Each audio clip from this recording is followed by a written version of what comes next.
মক্কার সকল কাফের শীর্ষস্থানীয় সকল নেতৃবৃন্দ গিয়েছিল আবু তালেবের কাছে। তারা মনে করেছিল নবীজি যেহেতু আবু তালেবের আশ্রয়ে আছেন, আবু তালেবকে যদি ম্যানেজ করা যায় তাহলে নবীজির দাওয়াতকে স্তব্ধ করা যাবে, বন্ধ করা যাবে। কিন্তু দেখা গেল আবু তালেব উল্টো নবীজিকে শেল্টার দিচ্ছেন। নবীজি এই কাফেরগুলোকে কোনো রকম বুঝিয়ে বিদায় করলেন, বললেন আমার ভাতিজা তো খারাপ কিছু বলছে না, তোমাদের কাজ তোমরা করো, আমার ভাতিজাকে আমার কাজ করতে দাও। কাফেরগুলো যখন দেখলো আবু তালেব নবীজিকে শেল্টার দিচ্ছেন, কাফেররা এবার আবু তালেবের ঘর থেকে বের হয়ে গেল। আবু তালেবের ঘর থেকে বের হয়ে যাওয়ার পরে তারা তারা নিশ্চুপ হয়ে হাত পা গুটিয়ে বসে রইল না, বরং নবীজির দাওয়াতকে কিভাবে বাধাগ্রস্ত করা যায়, নবীজির দাওয়াতকে কেমনে ঠেকানো যায়, নবীজির দাওয়াতকে কেমনে থামিয়ে দেওয়া যায়, সেই জন্য এবার তারা অপকৌশল এবং কিছু কর্মসূচি গ্রহণ করলো। ইতিমধ্যে আবার তাদের সামনে আরেকটি নতুন বিপদ চলে আসার সময় হয়েছে, কারণ নবীজি দাওয়াত শুরু করেছেন তার কয়েক মাস পরেই হজের সময় চলে আসতেছে। হজের সময় তো বিভিন্ন অঞ্চল থেকে মানুষেরা কাবার পানে ছুটে আসে। এই জন্য মক্কার কাফের নেতৃবৃন্দ চিন্তা করলো বিভিন্ন অঞ্চল থেকে যখন লোকেরা হজের সময় মক্কায় আসবে, মুহাম্মদ যদি তাদেরকেও তার নতুন ধর্মের দাওয়াত দেয় আর তাদেরকে যদি সে বুঝিয়ে ফেলে, কারণ তারা সবাই জানতো নবীজি সত্যবাদী, নবীজির কথা বলার ভঙ্গি বড় সুন্দর ছিল, খুব মিষ্টি করে কথা বলতেন, গুছিয়ে কথা বলতেন। এই জন্য তারা আশঙ্কা করেছিল হজের সময় বিভিন্ন অঞ্চল থেকে যখন লোকেরা মক্কায় আসবে, মুহাম্মদ যদি সবাইকে দাওয়াত দিয়ে তার নতুন ধর্ম গ্রহণ করিয়ে ফেলে তাহলে তো আমাদের নেতৃত্ব থাকবে না, ক্ষমতা আর থাকবে না। এই জন্য সবাই ওয়ালিদ বিন মুগিরা এর ঘরে গেল। ওয়ালিদ বিন মুগিরা এর ঘরে গিয়ে বলল, হজের সময় আসার আগেই পরামর্শ করে আমাদেরকে সিদ্ধান্ত নেওয়া দরকার, মুহাম্মাদের এই দাওয়াতকে থামিয়ে দেওয়া দরকার, এটা ঠেকানো দরকার। মিটিংয়ে বসলো, কি করণীয় এটা ঠিক করার জন্য মিটিংয়ে বসলো। ওয়ালিদ বিন মুগিরা বলল, তাহলে মুহাম্মাদের দাওয়াতকে ঠেকানোর জন্য তোমাদের পরামর্শ কি? সবাই আমাকে পরামর্শ দাও। এবার এক এক নেতা এক এক প্রস্তাব দিল। একজন বলল, আমরা যদি এমন একটা কাজ করতে পারি, মুহাম্মাদের নামে যদি এমন কিছু রটনা করতে পারি, এমন কোনো কথা, এমন কোনো অপবাদ যদি ছড়িয়ে দিতে পারি, আমরা মুহাম্মাদকে গণক বলে সবার কাছে ছড়িয়ে দেব, এতে করে মানুষ আর তার কথা শুনবে না। আমরা বলবো মুহাম্মদ গণক, সুতরাং তার কথা কেউ বিশ্বাস করো না। ওয়ালিদ বিন মুগিরা তখন বলল, মুহাম্মদ এত সুন্দর করে কথা বলে, তার ব্যবহার এত সুন্দর, সুতরাং তাকে যদি আমরা গণক বলি এটা কেউই বিশ্বাস করবে না। আরেক নেতা বলল, ঠিক আছে তাহলে আমরা তাকে পাগল বলবো এতদিন ভালো ছিল, এখন সে হঠাৎ করে পাগল উন্মাদ হয়ে গিয়েছে। ওয়ালিদ বিন মুগিরা বলল, পাগল কি এত সুন্দর করে কথা বলে নাকি? মুহাম্মদ যেভাবে কথা বলে, যেই তার কথা শুনে তার প্রেমে পড়ে যায়, এত চমৎকার ভাষায় এত সুন্দর করে কথা বলে, আমরা যদি বলে মুহাম্মদ পাগল, মুহাম্মদ উন্মাদ, আমাদের কথা কেউ বিশ্বাস করবে না, সুতরাং পাগল বলা যাবে না, উন্মাদও বলা যাবে না। অন্য নেতা বলল, তাহলে ঠিক আছে আমরা তাকে কবি বলবো এক শয়তান তাকে কবিতা শিখায়, আর সে কবিতার এই পংক্তি, কবিতার লাইন বলে সে মানুষকে আকৃষ্ট করে, আমরা সবার কাছে প্রচার করব সে একজন ভালো মানের কবি। ওয়ালিদ বিন মুগিরা বলল, তোমাদের মধ্যে অনেকেই সাহিত্যের পণ্ডিত আছো, কবিতা সম্পর্কেও তোমরা জানো, মুহাম্মদ যে এত সুন্দর করে কোরআন তেলাওয়াত করে, তার এই তেলাওয়াত এর ভাষাগত এবং সাহিত্যিক মান এত ঊর্ধ্বে, যা কবিতার মতো নয়। কবিতাও যদি বলি, আমরা যদি তাকে কবি বলি তাহলে কেউ বিশ্বাস করবে না। অবশেষে সকল নেতৃবৃন্দ বলল, ঠিক আছে আপনি যেহেতু আমাদের নেতা, আপনি একটা সিদ্ধান্ত দেন, তাহলে আমরা তাকে কি বলতে পারি, তার ব্যাপারে কোন কথা আমরা চতুর্দিকে ছড়িয়ে দিতে পারি, যাতে করে হাজিরা যখন হজে আসবে কেউ যেন মুহাম্মাদের কথা না শোনে। ওয়ালিদ বিন মুগিরা তখন বলল, তোমরা যদি আমাকে এই দায়িত্ব দাও, তাহলে আমি ভেবে দেখেছি, আমি চিন্তা করেছি, মুহাম্মদকে যদি আমরা জাদুকর বলি তাহলে এটা সবাইকে বিশ্বাস করানো যাবে, কারণ তার কথার মধ্যে এমন জাদু রয়েছে, এমন জাদুর প্রভাব রয়েছে, তার কথা শোনার পরে দেখা যায় পিতা পুত্রে দ্বন্দ্ব লেগে যায়, ভাই ভাইয়ে দ্বন্দ্ব লেগে যায়। অর্থাৎ তার কথা শোনার পর ছেলে তার বক্তব্য শুনলে ছেলে মুসলমান হয়, বাপ কাফের থাকে। এখন বাপ ছেলে দুই ধর্মের, ভাই ভাই এরকম পরস্পর বিরোধী হয়ে যায়। সুতরাং আমরা গোটা মক্কায় প্রচার করব যে মুহাম্মদ জাদুকর। যারা হজের সময় আসবে বিভিন্ন অঞ্চল থেকে তাদেরকেও বলবো মুহাম্মদ জাদুকর, জাদুর সম্মোহনী শক্তি তার কাছে রয়েছে, সুতরাং মুহাম্মাদের কথা শোনো না। এবার ওয়ালিদ বিন মুগিরার এই কথার উপরে সবাই ঐক্যমত হলো, সবাই একমত হলো। একমত হওয়ার পরে তারা এবার মিটিং করে সিদ্ধান্ত নিল বিভিন্ন অঞ্চল থেকে মক্কায় ঢোকার জন্য যতগুলো রাস্তা রয়েছে সকল রাস্তার মধ্যে আমরা লোকজন নিয়োগ করব। যখন লোকেরা মক্কায় ঢুকবে ওই সময় আমরা সবাইকে জানিয়ে দিব আমাদের এলাকায় নতুন এক জাদুকর আছে, তার কথা শুনিয়েন না, তার কথা শুনলেই জাদুতে পড়ে যাওয়ার সমস্যা আছে। এইভাবে করে মক্কায় বিভিন্ন অঞ্চল থেকে যখন মানুষেরা ঢুকতে লাগলো অটোমেটিক সবার আগে তারা নবীজির খবর শুনে গেল। এইভাবে কাফের মুশরিকরা ভেবেছিল মুহাম্মদ কোরআন সাল্লাল্লাহু আলাইহি ওয়াসাল্লাম নবীজির বিরুদ্ধে অপপ্রচার করে তারা চেয়েছিল নবুয়তি দাওয়াতকে বন্ধ করে দিতে, কিন্তু কাফের নেতৃবৃন্দ জানতো না অপপ্রচারও একটি প্রচার। এই রকম অপপ্রচারের মাধ্যমে নবীজির নবুয়তার রিসালাতের প্রচার তারা করে দিয়েছে। আসলে অপপ্রচারও একটা প্রচার।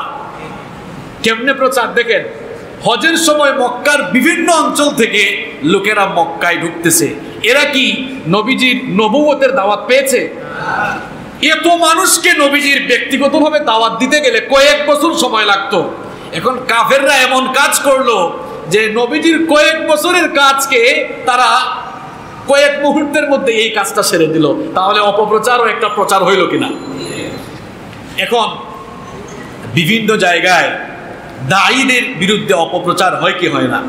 তো অপপ্রচারও কিন্তু প্রচারের একটা অংশ। আর মনে রাখতে হবে নবীজির দাওয়াতি জিন্দেগি শুরু হয়েছিল অপপ্রচার দিয়ে। কি দিয়ে শুরু হয়েছে? এই যে আপনাকে আমি সিরাত থেকে শোনাচ্ছি, হাদিস থেকে শোনাচ্ছি।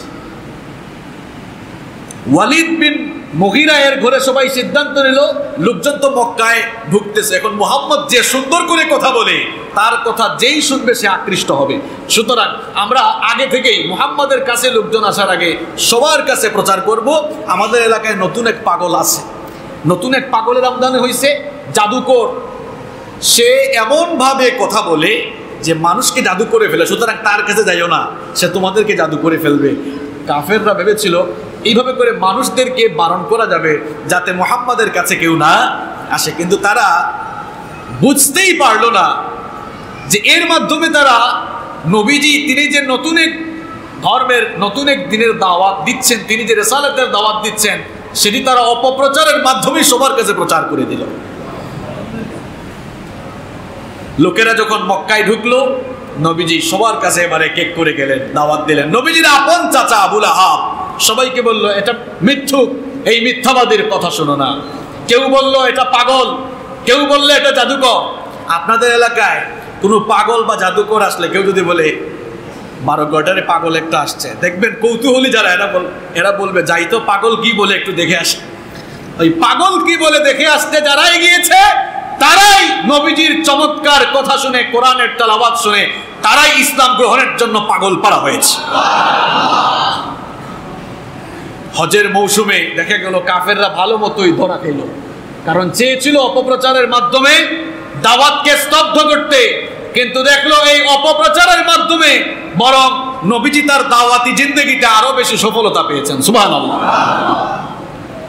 যখন কারো বিরুদ্ধে অপপ্রচার চালানো হয়, সচেতন মানুষ যারা শোনা কথা কানে নেয় না, তখন কি করে ওই ব্যক্তি সম্পর্কে সে পড়াশোনা গবেষণা শুরু করে, দেখি তো মানুষ যে এর সম্পর্কে বলতেছে লোকটা কি। এখন তো আবার ডিজিটাল যুগ, এখন কারো সম্পর্কে জানতে হলে যদি সে মিডিয়া পার্সোনালিটি হয় তাহলে তো ইউটিউব আছে। এখন সচেতন মানুষ যারা কারো বিরুদ্ধে বললে তো সে তখন বলে দেখি এই লোকটা কত খারাপ, জানা দরকার তো। কারণ খারাপ কতটা খারাপ এটা নিয়ে পড়াশোনা গবেষণা করতে গিয়ে দেখা গিয়েছে ওই লোকটার প্রেমেও সে পড়ে যায়, আছে না নাই? তাহলে অপপ্রচারও কিন্তু প্রচারের একটা অংশ। আর বুদ্ধিমান মানুষ যারা, সচেতন মানুষ যারা, এরা শোনা কথা কানে নিয়ে বেড়ায় না, বরং এরা নিজেরা যাচাই বাছাই করে তারপরে সিদ্ধান্তে উপনীত হয়।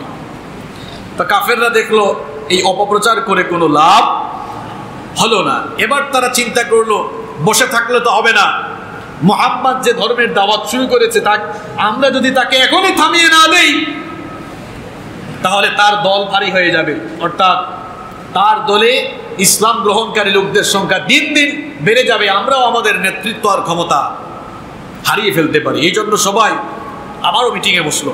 মিটিংয়ে বসে তারা কিছু কর্মসূচি গ্রহণ করলো যে এখন কি পদক্ষেপ নেওয়া যায়। প্রাথমিক পর্যায়ে নবীজির দাওয়াতকে থামিয়ে দেওয়ার জন্য, প্রাথমিক পর্যায়ে নবীজির দাওয়াতকে ঠেকাবার জন্য কাফের নেতারা 8টি কর্মসূচি, 8টি প্ল্যান হাতে নিয়েছিল। সবাই একটু আওয়াজ ছেড়ে দিয়ে জোরে বলেন তো কয়টা কাজ? এগুলো মুখস্থ করে যান। খালি আশেকে রাসূল বলে ফালাফালি করলে চলবে না। নবী দাওয়াত দেওয়ার পরে এই কাফেরগুলো কি করেছে দেখেন। প্রথমে তো আবু তালেবের ঘরে গিয়ে বুঝালো, এরপরে অপপ্রচার চালালো, কাজ হইছে। এখন তারা কি করবে? এখন তারা মিটিংয়ে বসে সিদ্ধান্ত নিল যে আমরা এক কাজ করি, মুহাম্মাদের দাওয়াতকে থামিয়ে দেওয়ার জন্য মৌলিকভাবে আমরা কিছু কাজ হাতে নেই যার মাধ্যমে তার দাওয়াতকে থামিয়ে দেওয়া যাবে। তারা সবাই মিলে 8টি কর্মসূচি হাতে নিল। কয়টি কর্মসূচি? 1 নম্বর কর্মসূচি, তারা সিদ্ধান্ত নিল গোটা মক্কায় আমরা মুহাম্মাদের ব্যাপারে কুৎসা রটাবো, আমরা মুহাম্মাদের মান ইজ্জত একেবারে নষ্ট করে ছাড়বো।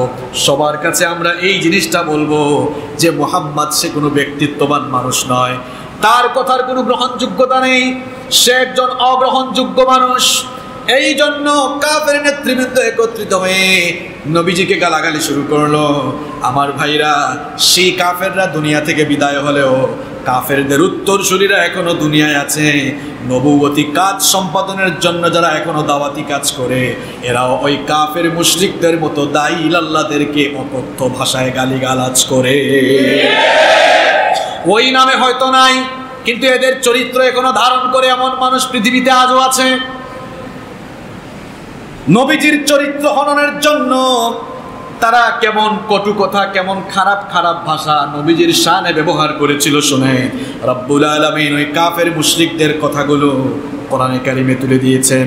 কোরআনুল কারিমের 15 নম্বর সূরা সূরাতুল হিজরের 6 নম্বর আয়াতে রব্বুল আলামিন ওই কাফের মুশরিকদের কথাগুলো তুলে দিলেন।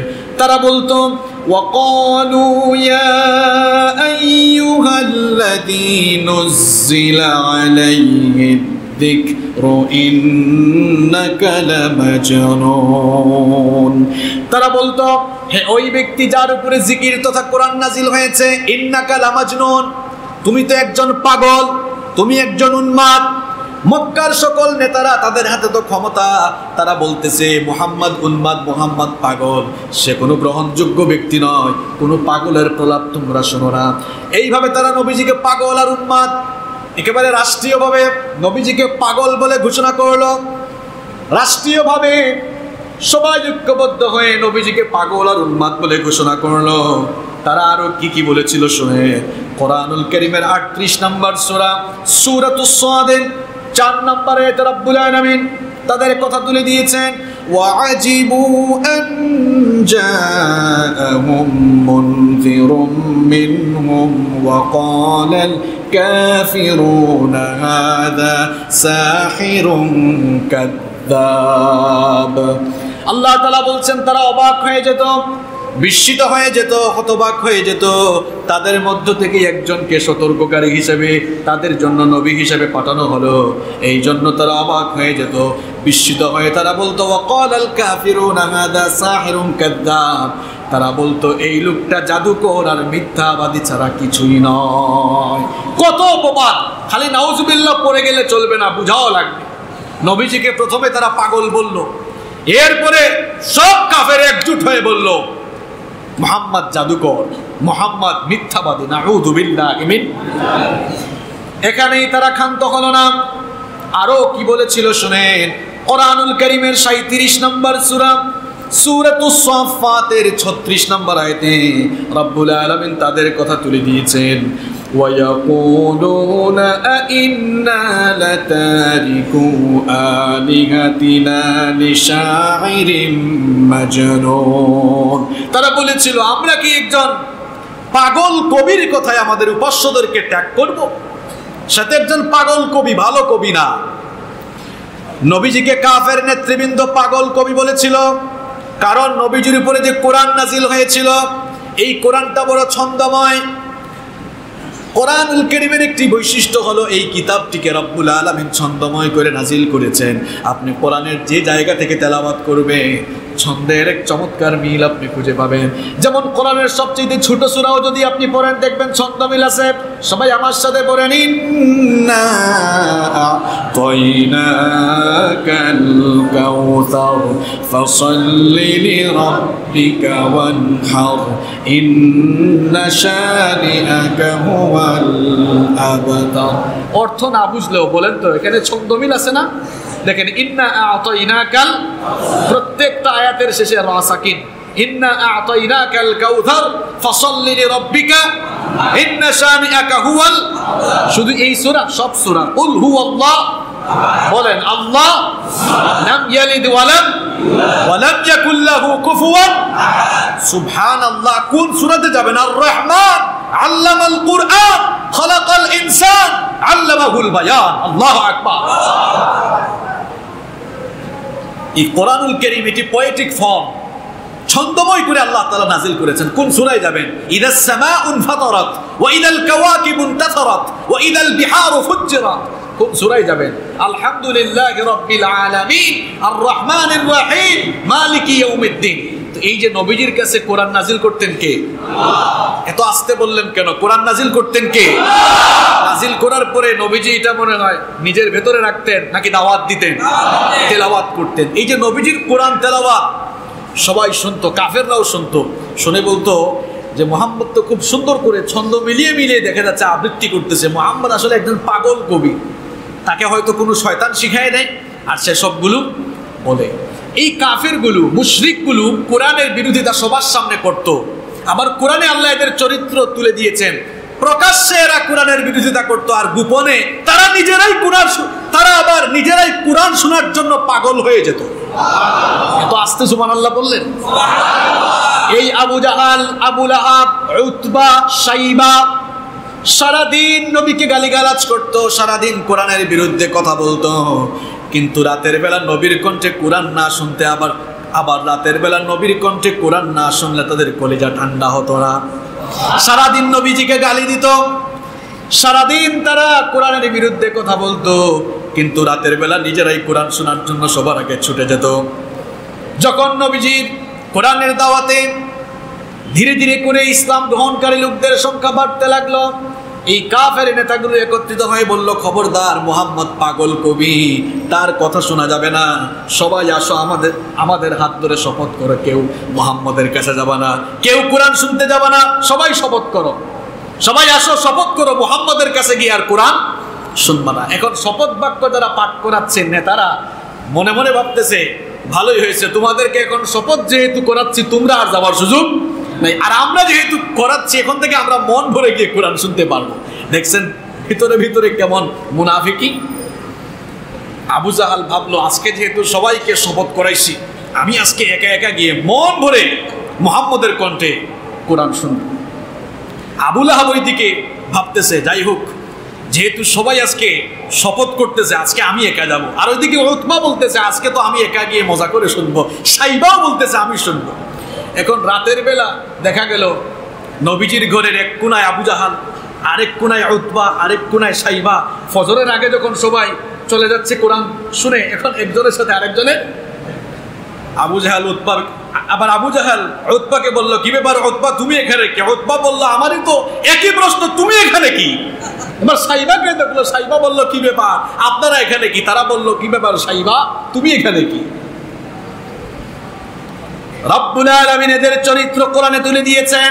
কোরআনুল কারীমের 17 নম্বর সূরা, সূরাতুল ইসরায়ের 47 নম্বর আয়াত থেকে রব্বুল আলামিন বলছেন, নাহনু আ'লামু বিমা ইয়াসতামিউনা বিহি ইদ ইয়াসতামিউনা ইলাইকা ওয়া ইদ হুম নাজওয়া ইদ ইয়াকুলুয যালিমুনা ইন يتبعون إلا رجلا مسحورا।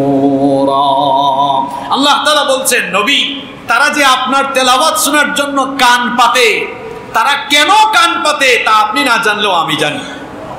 সারাদিন নবীর বিরুদ্ধে, কোরআনের বিরুদ্ধে কথা বললো, নবীর তেলাওয়াত না শুনলে, চুরি করে নবীর তেলাওয়াত না শুনলে তাদের ভালো লাগতো। আমাদের অনেক ভাইরা আছেন সারাদিন আলেমুলামাদের বিরুদ্ধে কথা বললো। আমি নিজের চোখে দেখেছি, আমরা অনেক কোরআনের দায়ীদেরকে ধর্ষণকারী, লুণ্ঠনকারী বানিয়ে ফেললেও, দিনের বেলা গালাগালি করলেও, রাতের বেলা ওই হুজুরের ওয়াজ না শুনে কিন্তু ঘুমায় না। নিজের চোখে দেখেছি। আমাদের মতো সাধারণ চুনুপুটি মার্কা আলেমদের তেলাওয়াত শুনলে অনেক মানুষের চোখের পানি ঝরে। কাবা শরীফের ইমামের তেলাওয়াত শুনলে মানুষ কান্না করে।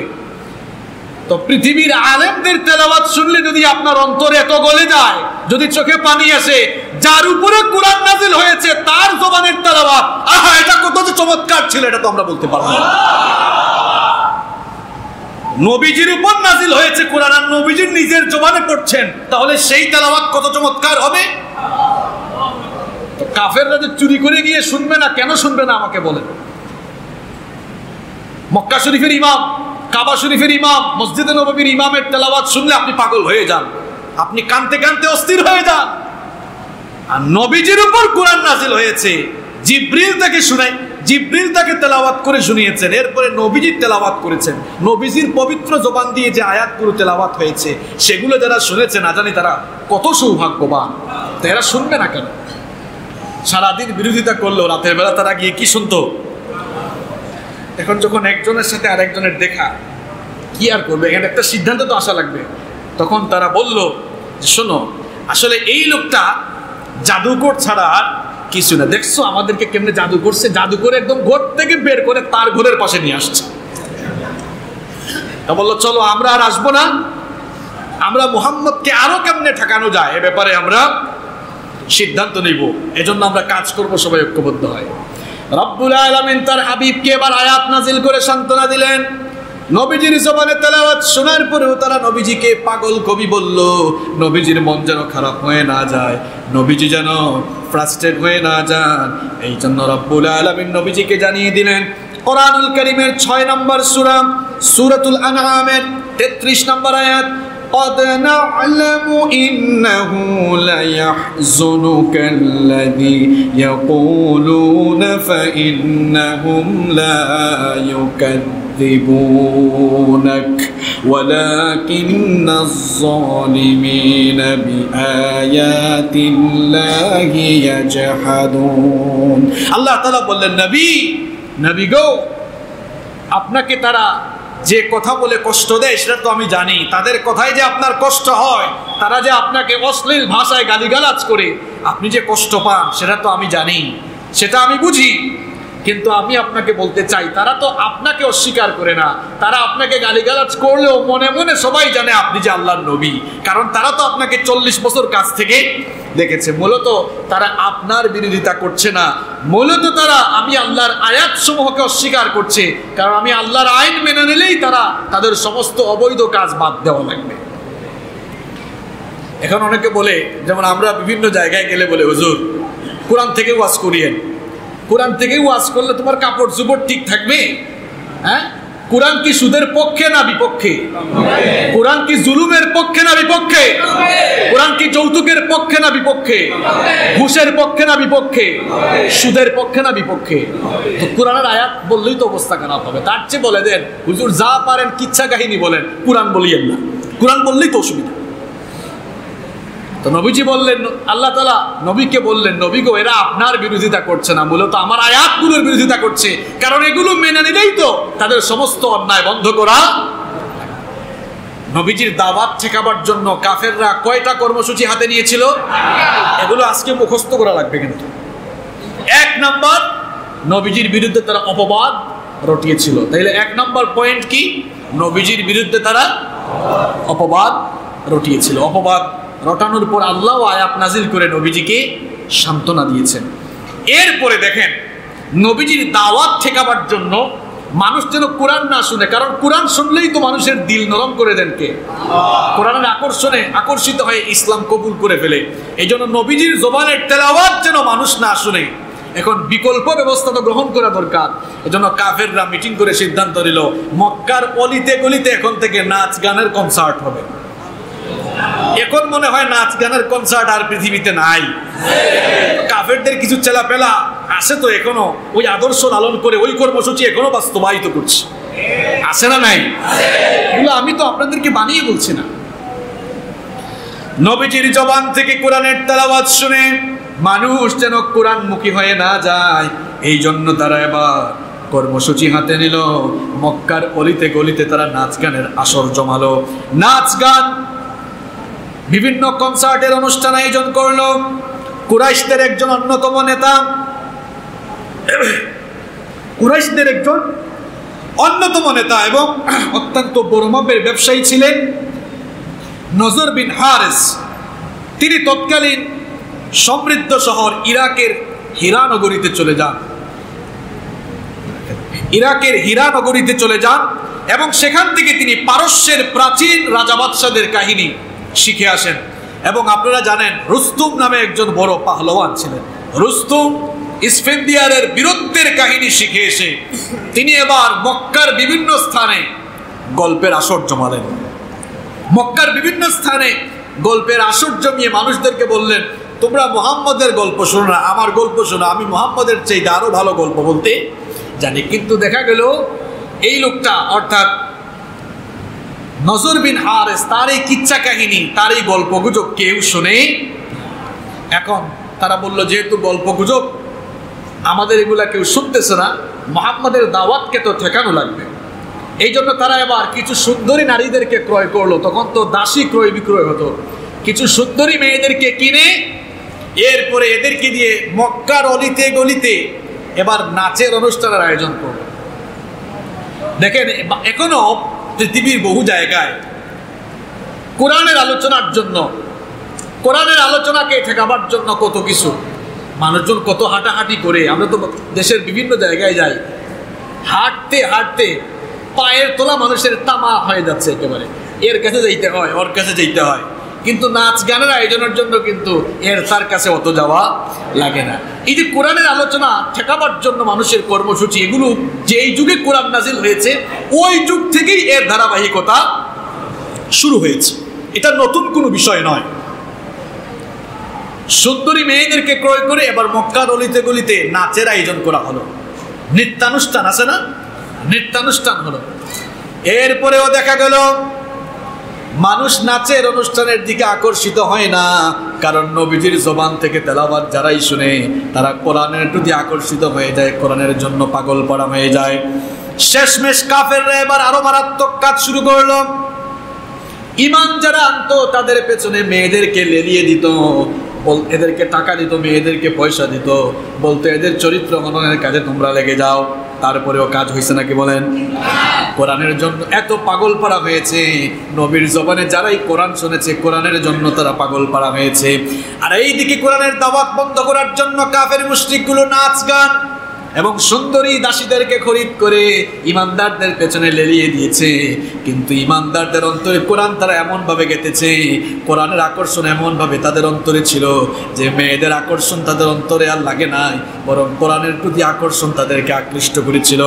রব্বুল আলামিন এই কাফেরদের এইরকম কর্মসূচির তিরস্কার করে, নিন্দা করে এবার আয়াত নাজিল করলেন, وَمِنَ النَّاسِ مَن يَشْتَرِي لَهْوَ الْحَدِيثِ لِيُضِلَّ عَن سَبِيلِ اللَّهِ بِغَيْرِ عِلْمٍ وَيَتَّخِذَهَا هُزُوًا أُولَئِكَ لَهُمْ عَذَابٌ مُهِينٌ। আল্লাহ তাআলা বলছেন, লোকদের মধ্যে এমন কিছু লোক আছে, এমন কিছু মানুষ আছে যারা মানুষদেরকে আল্লাহর রাস্তা থেকে দূরে সরাবার জন্য বিভিন্ন গল্প, কিচ্ছা কাহিনী এবং গান, বাদ্য বাজনা এগুলোর তারা আয়োজন করে। এর মাধ্যমে তারা আনন্দ মজা করে মানুষদেরকে আল্লাহর রাস্তা থেকে দূরে সরাতে চায়। উলাইকা লাহুম আযাবুম মুহিন, তাদের জন্য যন্ত্রণাদায়ক আযাবের ব্যবস্থা রয়েছে। এই যুগে আর মনে হয় নাচ গানের আয়োজন কেউ করে না। হ্যাঁ, মানুষকে কোরআনের রাস্তা থেকে দূরে সরাবার জন্য কত আয়োজন, কিন্তু আলহামদুলিল্লাহ এখন যুবক আর তরুণরা এইসব নাচ গান সিনেমা সব বাদ দিয়ে কোরআনের সুরে যারা মানে এখন যারা পবিত্র আল্লাহ তাআলার পবিত্র এই কালামের ডাক দিয়ে যখন যুবকদেরকে ডাকছেন, এখন যুবকরা বাদ ভাঙা জোয়ারের মতো সবাই আল্লাহর কালামের দিকে ছুটে যাচ্ছে, ঠিক কি না? এই জন্য নাস্তিক মুরতাদদের কলিজার মধ্যে এখন আগুন ধরে গেছে। এই জন্যই কোরআন আর কোরআনওয়ালা লোকদেরকে কায়দা করে করে ষড়যন্ত্রের সম্মুখীন করা হয়েছে। কারণ কোরআনের সুর যত বাজবে, কোরআনের সুর কোরআনের আওয়াজ যত ছড়িয়ে যাবে, সিনেমা নাচ গান দিন দিন কমতেই থাকবে। আপনারা সিনেমার অবস্থা জানেন, নাটকের অবস্থা জানেন। এখন যুবকদের ফোন চেক করলে শুধু কোরআন তেলাওয়াত পাবে। যুবকরা এখন দাঁড়িয়ে রাখছে, নামাজ পড়ছে। আমাদের দেশের স্কলাররা এখন দাওয়াতি কাজ এমন ভাবে করছেন, এই দাওয়াতের কারণে অনলাইন অফলাইন সব জায়গায় দাওয়াতি কাজ হচ্ছে। এই দাওয়াতি কাজের কারণে এখন যুব সমাজের মধ্যে একটি বৈপ্লবিক চেঞ্জিং আসতে শুরু করেছে। এটা তাদের মাথা ব্যথার কারণ হয়ে দাঁড়িয়েছে। এই জন্য কোরআনওয়ালা লোকদেরকে নানান কায়দায় ষড়যন্ত্রের সম্মুখীন করে রাখা হয়েছে। লাভ নাই, এই কাফেররাও পারে নাই। কাফেররাও দেখছেন নাচ গানের আয়োজন করেছে, যতই নাচ গানের আয়োজন করে না কেন। আর দেখবেন কোরআনওয়ালা লোকদের বিরুদ্ধে যত জায়গায় অপপ্রচার চালানো হয়, আমি শুধু মাঝে মাঝে কমেন্ট পড়তে যাই। আপনারাও মনে হয় অনেকে কমেন্ট করেন। একটা কমেন্টও 10% কমেন্টও তাদের পক্ষে দেয় না। মানুষ খালি গালিগালাজ করে। দেখা যায় কোরআনওয়ালা লোকদেরকে নেগেটিভ ভাবে প্রেজেন্টের জন্য সোশ্যাল মিডিয়ায় কত কিছু বলা হচ্ছে, কিন্তু মানুষ বিশ্বাস। আর আপনি বলবেন হুজুর আপনি জানলেন কেমনে বিশ্বাস করে না? আপনি ওদের কমেন্টগুলো দেখিয়ে, আপনি কমেন্ট দেখে বুঝেন না মানুষ কি বিশ্রী ভাষায় কত কিছু বলছে, এগুলা মানুষ বিশ্বাস। এই যে কাফেররা নাচ গান কত কিছুর মেয়ে নাচাচ্ছে, কিন্তু সাহাবীদের অন্তর, তাদের দিল কোরআনের সুরে নাচতেছে। সুবহানাল্লাহ। এখনকার অবস্থাও তাই হয়েছে। যুব সমাজ, তরুণ সমাজ কোরআনের আলোয় তারা আলোকিত হচ্ছে, এখন তারা আলোকিত হতে চাচ্ছে। আর এটাকে বাধাগ্রস্ত করার জন্য যা যা করা দরকার তা করা হচ্ছে, কিন্তু লাভ হবে না। ইসলামের আলো জ্বলে উঠবেই, এটাকে যারা নিভিয়ে দিতে চাইবে তারা নিজেরাই নিভে গিয়ে পৃথিবী থেকে নিঃশেষ হয়ে যাবে। ইসলামের আলো জ্বলে উঠবে, কেউ এটাকে থামিয়ে দিতে পারবে না ইনশাআল্লাহ। নবীজির দাওয়াত ঠেকাবার জন্য কাফেররা কয়টা কর্মসূচি হাতে নিয়েছিল? তো আসতে বললেন কেন? কয়টা বলছি? পয়েন্টগুলো আজকে মুখস্থ করে বাড়ি যাওয়া লাগবে। 1 নম্বর, নবীজির বিরুদ্ধে অপবাদ, পাগল, জাদুকর, উন্মাদ, গণক, এরকম হাবিজাবি গালিগালাজ করেছে। নাউযুবিল্লাহি মিন। 2 নম্বর, নবীজির কোরআন যেন কেউ না শুনে, কোরআনের তেলাওয়াত, কোরআনের দাওয়াত, এই জন্য নাচ গানের আয়োজন করেছে। আবার যারা নবীর বিরুদ্ধে, কোরআনের বিরুদ্ধে কথা বলেছে রাতের বেলা, তারাই গিয়ে লুকিয়ে লুকিয়ে কোরআনও শুনেছে। এখনো অনেকে শুনে, এখনো অনেকে। আমরাও দোয়া করছি আল্লাহ হেদায়েত দান করেন।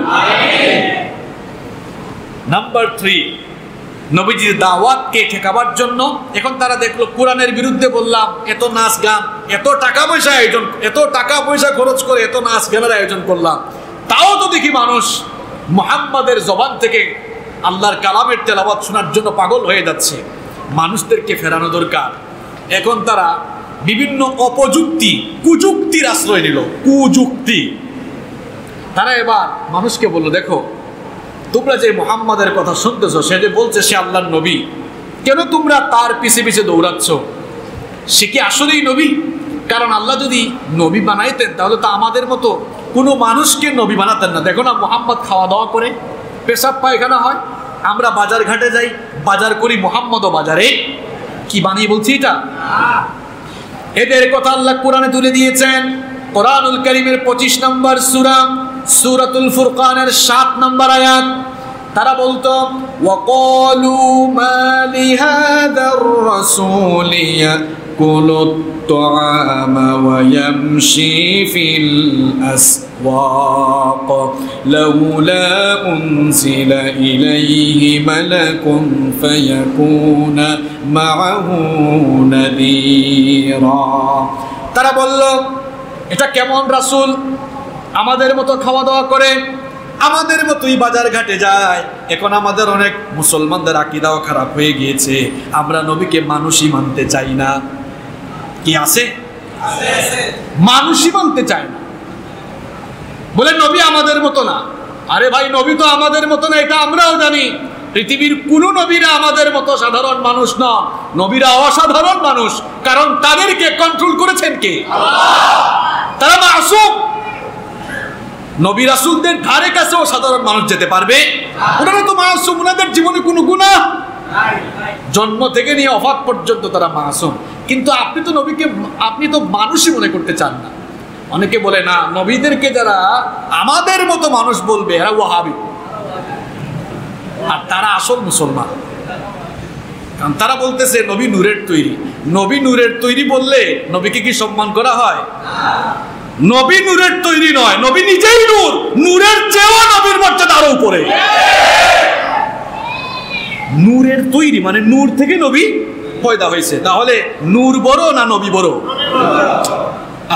ওদের কথা অনুযায়ী নূর বড় নাকি নবী বড় এই জিনিস থেকে এই জিনিস তৈরি তাইলে তো এই জিনিসের দাম বেশি তো নবী যদি নূরের তৈরি হয় পাগল তোমার মাথায় কি এটা ঢুকে না তাহলে তো নবীর চেয়ে নূরের দাম বেশি পৃথিবীর সমস্ত নূরের উপরে আমার নবীর মর্যাদা আল্লাহু আকবার কিসের নূর নবী নূরের উপরে সুবহানাল্লাহ এত পাগলামি এত বেকুবি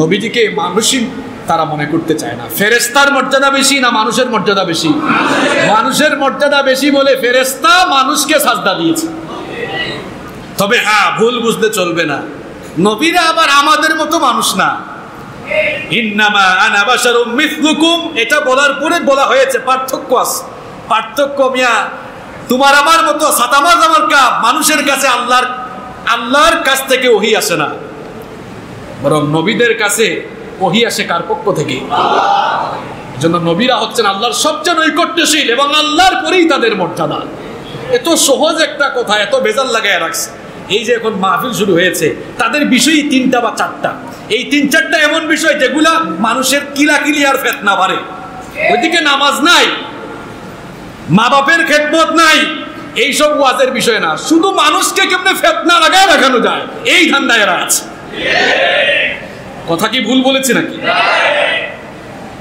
নবী নূরও না নবী নূরের উপরে আল্লাহ তাআলা কোরআনুল কারীমে নবীজিকে উজ্জ্বল একটি বাতির সঙ্গে তুলনা করেছেন সূর্যের সঙ্গে নয় চাঁদের সঙ্গে নয় নবীজিকে বলেছেন সিরাজাম মুনিরা আরবি ভাষা ভালো করে বুঝেন আল্লাহ নবীজিকে প্রদীপ্ত একটি চেরাগের সঙ্গে তুলনা করেছেন এর কারণ কি এর কারণ হলো বলেন তো সূর্য এই যে সূর্য আছে এই সূর্য আলো দিচ্ছে চন্দ্র আলো দিচ্ছে কিন্তু আপনি একটা চেরাগ এখানে জ্বালান একটা বাতি জ্বালান এই বাতি জ্বালানোর পরে আমরা সবাই যদি এখান থেকে আগুন নিতে থাকি তাহলে কি এই চেরাগের আলো কমে যাবে না নবীজি এমন নূর তিনি এমন আলো হয়ে এসেছেন কিয়ামত পর্যন্ত তার চারিত্রিক সুভাষ থেকে তার চরিত্র থেকে আলো ছড়াতে থাকবে এই আলো কখনো কমবে না সুবহানাল্লাহ আপনার তো বুঝার ঘাটতি আছে এখনো বুঝেন নাই ভালো করে আল্লাহ বুঝার তৌফিক দান করেন নবীজিকে মানুষ মনে না করে কাফেরদের স্বভাবের সাথে মিলে যাচ্ছে ওই যে ওরা বলতো মালি হাজার রাসূল এটা কেমন রাসূল আমাদের মতো খায় আমাদের মতো বাজার ঘাটেও যায় তারা বলতো লাউলা উনজিলা ইলাইহি মালাকুন ফায়াকুনা মাআহু নাযীরা সে যদি আসলে কাফেররা বলতো সে যদি আসলেই নবী হতো রাসূল হতো তাহলে তো আল্লাহ সার্বক্ষণিক তার সাথে একজন ফেরেশতা নিয়োগ করে রাখতেন এখন কাফেররা এই যুক্তি দেওয়ার পরে আল্লাহ মনে হয় জবাব দেন নাই কথা কন না কেন জবাব দিয়েছেন দিয়েছেন তো আপনারা বলতেছেন কি জবাব এটা আবার জিজ্ঞেস করলে সবাই পারবেন না এখন সেটাও জানতে হবে কোরআনুল কারীমের 17 নম্বর সূরা সূরাতুল ইসরা এর 95 নম্বর আয়াতের মাধ্যমে আল্লাহ জবাব দিলেন নবী এদেরকে বলেন যারা আপনাকে মানুষ মনে করতে চায় না যারা মনে করে যে নবী যারা হবেন তারা মানুষ হবেন, কোন ফেরেশতা হবে, এজন্য আপনি তাদেরকে বলে দেন কুল লাউ কানা ফিল আরদি মালাইকাতুন ইয়ামশুনা মুতমাইন্নিনা লানাজ্জালনা আলাইহিম মিনাস সামাই মালাকার রাসূলা। আল্লাহ তাআলা বললেন নবী আপনি এদেরকে বলে দেন এই দুনিয়ায় মানুষ বসবাস না করে যদি ফেরেশতা বসবাস করত তাহলে ফেরেশতাদের জন্য মানুষকে নবী না বানিয়ে আমি আসমান থেকে ফেরেশতাকেই নবী বানিয়ে পাঠাতাম। যেহেতু দুনিয়ায় ফেরেশতা বসবাস করে না, দুনিয়ায় যেহেতু মানুষ বাস করে, মানুষের সমস্যা বুঝবে মানুষ, মানুষের সমস্যা বুঝবে মানুষ। ফেরেশতা সে তো নারীও না পুরুষও না, হাজব্যান্ড ওয়াইফের ঝামেলা ফেরেশতা নবী হলে কি সমাধান করতে পারতো নাকি? কারণ তার তো নিজেরই বউ নাই, ফেরেশতার তো ধন সম্পদ নাই, জায়গা জমি নাই, আমাদের না ধন সম্পদ আছে, গাড়ি বাড়ি আছে, এখন এগুলোর ঝামেলা লাগলে ফেরেশতা কেমনে সমাধান দিবে? কারণ ফেরেশতার তো নিজেরই এগুলা নাই। এই জন্য আল্লাহ তাআলা বলেছেন দুনিয়ায় যেহেতু ফেরেশতা বসবাস করে না, মানুষ বসবাস করে, ওয়ালাউ জাআলনাহু মালাকান লাজাআলনাহু রাজুলাও ওয়ালালাবাসনা আলাইহিম মা ইয়ালবিসুন। তাদের যুক্তি অনুযায়ী যদি ফেরেশতাকে আমি দুনিয়ায় নবী বানাতাম তাহলে ফেরেশতাকে আমি আগে মানুষ বানাতাম, এরপরে তাদের মতো কাপড় চোপড় পরিধান করায়া মানুষ বানায়াই নবী পাঠাতাম। কারণ পৃথিবীতে বাস করে মানুষ, এই জন্য মানুষের জন্য নবীও বানাইছি। কনসেপ্ট আপনাকে ক্লিয়ার হতে হবে। তো কাফেররা 8টা কর্মসূচি হাতে নিল, যে কর্মসূচি হাতে নেয় ওই কর্মসূচিতে ধরা খায়, তাই না? প্রথম কর্মসূচি গালিগালাজ করলো। আল্লাহ তাআলা বললেন নবী গো আপনি শান্ত হন, সফলতা আপনার কাছেই আসবে। কারণ গালিগালাজ যারা করে, গালিবাজরা সফল হতে পারে না। 2 নম্বর, এরপরে তারা কি করলো? এরপরে তারা গান বাজনার আসর বসালো যেন নবীজির কোরআনের দাওয়াত কেউ না শুনে, এখানেও তারা ব্যর্থ। 3 নম্বর কি করলো? কুযুক্তি পেশ করলো মানুষের কাছে। তারা বলল এটা যদি রাসূলই হইতো, তোমরা যে মুহাম্মদকে রাসূল মনে করছো, তাহলে সে আমাদের মতো বাজার ঘাটে যায় কেন, খাওয়া দাওয়া করে কেন? আল্লাহ যখন এবার আয়াত নাজিল করে জবাব দিলেন, এখন এই জায়গাতেও ধরা খাইল। তখন তারা বলল আচ্ছা মানলাম মানুষের জন্য নবী মানুষই আল্লাহ পাঠাবেন, মানলাম। এরাও কিন্তু কম বনি ইসরাইল না, এরাও বনি ইসরাইলের চেয়ে অতটা কম না। দেখেন তাদের যুক্তিগুলা দেখেন। তারা বললো আচ্ছা মানলাম মানুষের জন্য আল্লাহ নবীও বানাইছে মানুষ, কিন্তু আল্লাহ কি মুহাম্মদকে ছাড়া আর কোনো মানুষ পায় নাই? মক্কা আর তায়েফে এত বড় বড় ব্যবসায়ী, এত সম্পদশালী মানুষ থাকা সত্ত্বেও মুহাম্মাদের মতো এতিম আর গরিব মানুষকে আল্লাহ কেন নবী বানালেন? নাউযু বিল্লাহি মিন তাদের এই কথাগুলো আল্লাহ কোরআনে তুলে দিয়েছেন। কোরআনুল কারীমের 43 নম্বর সূরা, সূরা যুখরুফের 31 নম্বর আয়াত রব্বুল আলামিন বলছেন, তারা বলেছিল ওয়াকালু লাউলা নুজিলা হাদাল কুরআনু আলা রাজুলিম মিনাল ক্বরয়াতাইনি আযীম। তারা বলেছিল যে আল্লাহ যদি কোরআন নাজিল করে কাউকে নবী বানাতেন তো মুহাম্মদ ছাড়া কি আর কাউকে পান নাই?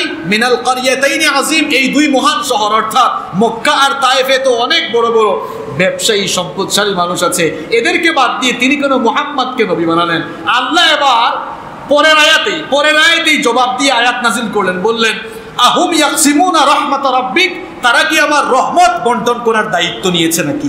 অর্থাৎ নবুয়তকে আল্লাহ রহমত বলেছেন। আল্লাহ বলেছেন যে এই নবুয়ত নামক রহমত আমি কাকে দিব না দিব, তারা কি আমার সেক্রেটারিয়েট নাকি যে তাদের সঙ্গে আমি পরামর্শ করে সিদ্ধান্ত নিব? নবুয়তের ইখতিয়ার আমার কাছে, আমার যাকে মন চায় আমি তাকেই এই নিয়ামত দিব। সুবহানাল্লাহ। যত কুযুক্তি দেখালো সব জায়গায় ধরা খেয়েছে না খায় নাই? ধরা খেয়েছে। এখন তারা 4 নম্বর কর্মসূচি হাতে নিল। দেখেন একটার পর একটা থেমে নাই। এখনো কিন্তু অনেকে দেখবেন ইসলামের বিরুদ্ধে একটা কাজ শেষ হয় আরেকটা ধরে, এগুলো নতুন না, ওই দেখেন এগুলো কাফেরদের কাজ। এরপরে তারা 4 নম্বর কাজ হাতে নিল। তারা বলল দেখি মুহাম্মদকে টেস্ট করা দরকার। এবার ইহুদি কিছু পণ্ডিত মদিনা থেকে তারা আনলো, যারা তাওরাত কিতাব পড়েছিল। ইহুদি পণ্ডিতদেরকে ভাড়া করে আনার পর ইহুদি পণ্ডিতরা বলল শোনো, মুহাম্মদ তোমাদেরকে যা শোনায় এগুলো যদি সত্যি আল্লাহর বাণী হয় তাহলে প্রমাণ পাওয়া যাবে। তাকে পূর্ববর্তী যুগের ব্যাপারে কিছু প্রশ্ন করো, কারণ মুহাম্মদ এগুলা জানার কথা না, তোমরাও তো জানো না এগুলো। আমরা যারা ইহুদি পণ্ডিত আমরা তো তাওরাত পড়েছি, তাওরাত আরবি ভাষায় লেখা না, হিব্রু ভাষায় লেখা। সুতরাং তাওরাতে পুরনো কিছু ঘটনা আছে, এগুলো তাকে জিজ্ঞেস করলে সে যদি নবী হয় বলতে পারবে, নইলে সে বলতে পারবে না। কারণ নবীরা তো নিজে থেকে কথা বলেন না, বলান কে? আল্লাহ। ইহুদি পণ্ডিতদেরকে বলো, যাও মুহাম্মদকে গিয়ে জিজ্ঞেস করো আসহাবে কাহাফের সেই ঘটনা, সেই যুবকদের ঘটনা যারা তাদের শহর ছেড়ে চলে গিয়েছিল এবং 309 বছর পর্যন্ত ঘুমিয়ে আবার জেগে উঠেছিল, সেই ঘটনা সে জানে কিনা জিজ্ঞেস করো।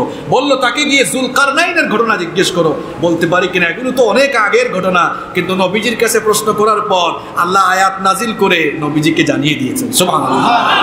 এই কর্মসূচিও বরবাদ। এখন মক্কার কাফেররা ইহুদিদের কাছে এসে বলল, ধর্মিয়া এমন জিনিস শিখাই দিলা, সবার সামনে নাস্তানাবুদ, ধরা খেয়ে গেছে, মুহাম্মদ তো সব জবাব দিয়ে দিয়েছে।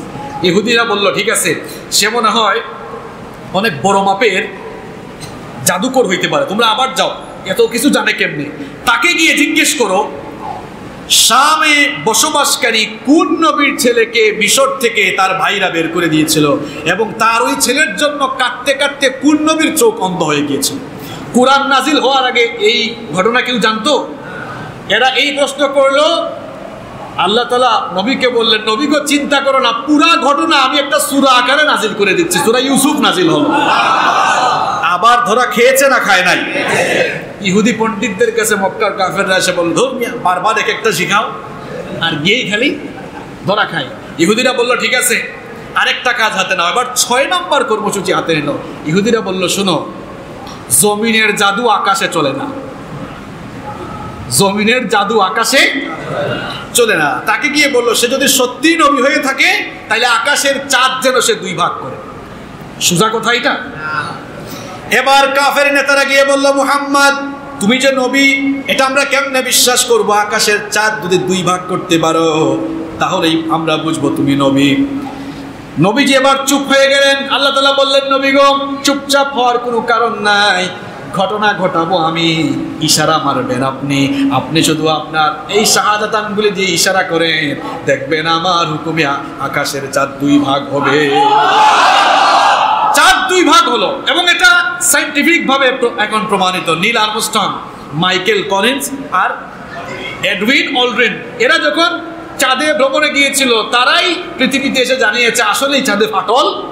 এটা সায়েন্টিফিক ভাবে এখন প্রমাণিত। কিন্তু এই কাফেরগুলা করলো কি দেখেন, নিজের চোখে দেখলো চাঁদ 2 ভাগ হয়েছে, পূর্ব দিগন্তে 1 ভাগ, পশ্চিম দিগন্তে। নিজের চোখে দেখার পরে তারা বলল, বুঝছি মুহাম্মদ তো দেখি আরো উচ্চ মাপের জাদু করে, এখন আকাশেও তার জাদু চলে। সূরা কমারে আল্লাহ তাদের কথা উঠিয়ে দিয়েছেন, ইকতারাবাতিস সাআতু ওয়ানশাক্কাল কমারু ওয়া ইয়ারাউ আয়াতান ইউরিদু ওয়া ইয়াকুলু সিহরুম মুস্তামির। আল্লাহ তাআলা বলছেন, কিয়ামতের সময় নিকটবর্তী হয়েছে, আকাশের চাঁদ 2 ভাগ। নিজের চোখে দেখার পর আল্লাহ বলছেন, এরা মুখ ফিরিয়ে নিল আর বলল, ওয়ায়াকুলু সিহরুম মুস্তামির, বুঝছি এটা মুহাম্মদের যে জাদু আমরা এতদিন ধরে দেখতেছি, এইটাও আরেকটা চলমান জাদু সমূহের মধ্যে একটি জাদু। নাউযু বিল্লাহি মিন। এদের অন্তর তো একেবারে নাপাক, বেদিগ্রস্ত হয়ে গিয়েছে, এজন্য এরা এমন কথা বলেছে। তাহলে তারা 8টি কর্মসূচি হাতে নিয়েছিল নবীজির দাওয়াত ঠেকাবার জন্য। 6 নম্বরটা বললাম, নবীজিকে গিয়ে বলল, ঠিক আছে আকাশের চাঁদ 2 ভাগ করো। এখন এই 6টা কাজ করে দেখা গেল সব জায়গায় এরা ধরা খাচ্ছে। এখন সবাই মিটিংয়ে বসলো, মিটিংয়ে বসে বলল, দেখো মুহাম্মদের সাথে ঝামেলা করে মনে হয় আমরা বেশি দিন আগাইতে পারবো না, চলো আমরা সমঝোতায় চলে যাই। দেখছেন, এবার সমঝোতায় যাওয়া মিটিং চলতেছে। তো তারা এবার পরামর্শ করলো, আচ্ছা সমঝোতাটা কেমনে হবে? এবার তারা সিদ্ধান্ত নিল, চলো আমরা 50-50 হয়ে যাই, কয়েকদিন আমরা মুহাম্মদের রবের ইবাদত করবো আর মুহাম্মদকে বলবো, মুহাম্মদ তুমিও কয়েকদিন আমাদের মূর্তিগুলোর পূজা। তারা গিয়ে বলল, মুহাম্মদ খামাখা আমরা তো নিজেরাই তো মারামারি করে কোনো লাভ নাই, চলো আপোষ করে ফেলি, কয়েকদিন তুমি মূর্তির পূজা করো আর কিছুদিন আমরা তোমার রবের পূজা করব। এভাবে 50-50 হবে, 50-50 ইবাদতটা 50-50 হয়ে যাক, তুমি কিছুদিন আমার আমাদের মূর্তির পূজা করো, কিছুদিন তোমার রবের ইবাদত আমরা করব। আল্লাহ তাআলা তখন সূরা কাফিরুন নাযিল করলেন, কুল ইয়া আইয়ুহাল কাফিরুন লা আ'বুদু মা তা'বুদুন ওয়া লা আনতুম আবিদুনা মা আ'বুদ ওয়া লা আনা আবিদুম মা আবাদতুম ওয়া লা আনতুম আবিদুনা মা আ'বুদ লাকুম দীনুকুম ওয়ালিয়া দীন।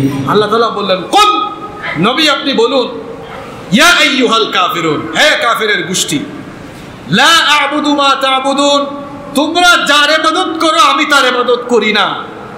ওয়ালা আনতুম আবিদুনা মা আ'বুদ, আর আমিও যার ইবাদত করি তোমরা তার ইবাদত করো না। ওয়ালা আনা আবিদুম মা আবাদতুম, তোমরা যার ইবাদত করছো আমি তার ইবাদতকারী হবো না। দেখেন, প্রথমে বললেন আমি ইবাদত করি না, পরে বললেন তার ইবাদতকারী হবো না, এরপরে বললেন ওয়ালা আনতুম আবিদুনা মা আ'বুদ, আর আমিও জানি আমি যার ইবাদত করছি তোমাদের মতো কাফেররা আমার রবের ইবাদত করবাও। সুতরাং লাকুম দীনুকুম ওয়ালিয়া দীন, ধর্ম যার যার, উৎসব সবার। তাহলে কি, তোমার ধর্ম তোমার, আমার ধর্ম। একবার শুনলাম কেউ একজন বলতেছে বুখারী শরীফে আছে লাকুম দীনুকুম ওয়ালিয়া দীন। এটা কি বুখারী শরীফে আছে না কোরআনে আছে? মানুষের সাথে কত প্রতারণা। কই ধর্ম যার যার, উৎসব সবার, এটা তো কোরআনেই আছে। সূরা কাফিরুনে আছে না লাকুম দীনুকুম। সূরা কাফিরুন কিভাবে নাজিল হয়েছে আগের আয়াতগুলো কি জানো? আর ঘটনাটা কি? এই তো বললাম ঘটনা, ইবাদত তারা 50-50 করতে চেয়েছিল। আল্লাহ তাআলা নবীকে বললেন, না, বলে দেন তোমার ধর্ম তোমার, আমার ধর্ম। মীমাংসা করতে চাইছিল, লাভ হয় নাই। এখন তারা বললো, দেখো এত কিছু করলাম, খামাখা ঝামেলা করে লাভ নাই, দেখি একটু কিনা যায় কিনা, একটু আকর্ষণীয় প্রস্তাব দিই। তারা গিয়ে বললো, মুহাম্মদ, এবার 8 নম্বর কর্মসূচি, মুহাম্মদ খামাখা ঝামেলা করে লাভ কি? তুমি কি টাকা পয়সা চাও নাকি? টাকা পয়সা ধন সম্পদ দিব। তুমি কি আরবের সবচেয়ে সুন্দরী নারীকে বিয়ে করতে চাও নাকি? সবচাইতে সুন্দরী নারীর সঙ্গে বিয়ে দেব। এইরকম লোভনীয় প্রস্তাব তারা দিল।